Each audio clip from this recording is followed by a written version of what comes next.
guys, and welcome to Flock Talk. Today I'm going to be teaching you how to train your bird to play dead. What you're going to need for this tutorial is some treats, a flat surface, preferably something that your bird can easily grip onto, and you're going to be needing a bridge, so either just the word good or a clicker.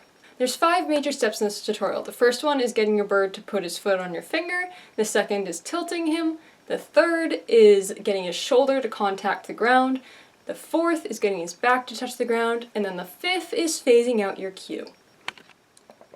Okay, so starting off, I skipped through the first couple sessions. I think I only had 2 prior to starting this video, in which I was just getting ZB to hand me her foot. So how you would do that is basically present your hand to the bird, ask them to step up, and reward as soon as their foot touches your hand, and just keep going until they'll hold on.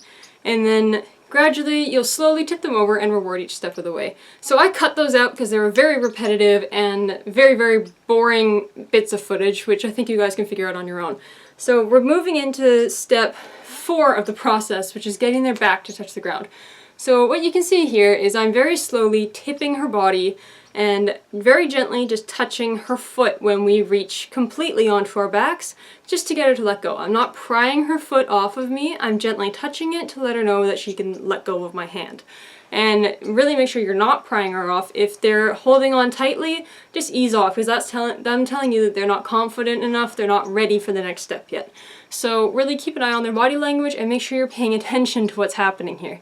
And just make sure you're focused on what they're trying to tell you. So for session 2, we're doing pretty much the same thing, just a lot of repetition, but we're going to try and get her to let go of her foot just a little bit earlier, so right before her back contacts the ground. So what's happening is right when there's just a little bit of her foot left over, I would lightly touch her foot with my finger and tell her to let go. But as you can see, she's already caught on to that and she instantly lets go herself because she's confident and comfortable with being on her back.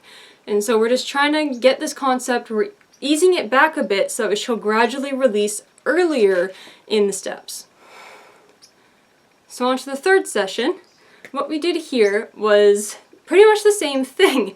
We're just easing off a bit more, getting her more comfortable releasing her foot earlier on in the early stages. So that way, when we're tipping her, she will be more willing to let go earlier on until she can instantly flip herself back over.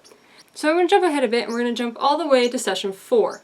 And what's happening here is you can see my hand has eased back quite a bit and she's twisting and letting herself roll over. And this is a main key thing. Your bird has to be turning its own body weight. You can't be pushing it over anymore. So what I've been doing is slowly easing my hand off the entire process until she's comfortable and starting to anticipate what's going to happen. And when they start doing that and you can feel their body weight shifting, that's when you know that they're ready to move on because they're starting to understand the concept and reacting the way they should be in an understandable way. So basically what you're seeing is she's at 90 degrees and I stop moving my hand and let her twist and manipulate her body the rest of the way. On to session 5. So on session 5 here, we're doing the same thing, but I'm just easing off just a little bit more so she has to pull her body up to 90 degrees before flipping over. And we're just doing this, lots of repetition, and what you'll notice is I've implemented a different hand signal now. Instead of just my hand flipping her over, I'm now using my fist in a flipping motion to indicate that she should flip over onto her back. And I'll do that a couple times in front of her to capture her attention and make sure she's looking at that.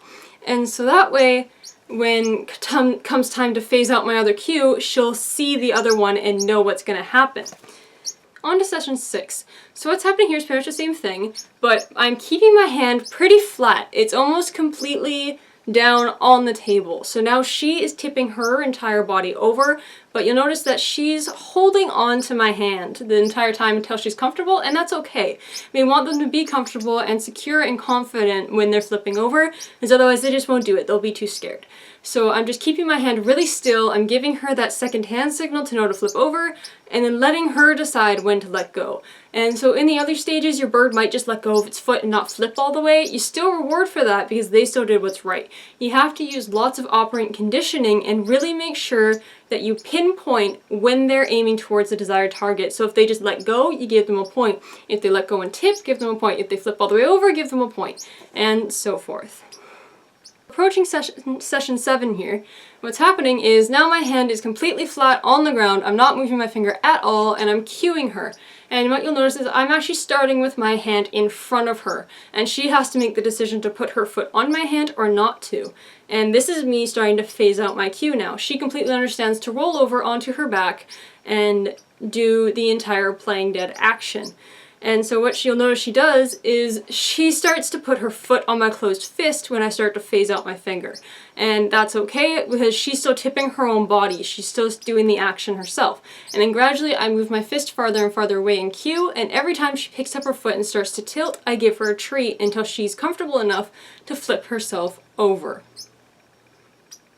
Now on to session 8. So session 8 is pretty much the final session. I've phased out my cue completely, I keep my fist out of the question, and the entire process is cued by just me flipping my hand. And during the beginning of the session, it took her a little while to get used to it before she completely flipped herself, but she catches right on, and just lots of repetition and lots of continuing to do that is really what's going to make this complete.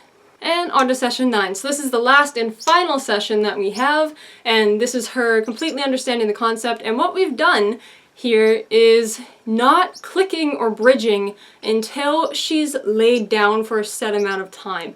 So what I do is if she's normally there for half a second, I don't reward her unless she stays there for a second and a bit, and a second and a half, and then 2 seconds. And so I just reward later and later during the flipping process, so that way she stays flat on her back just for a little bit longer, and then you end up with the finished process.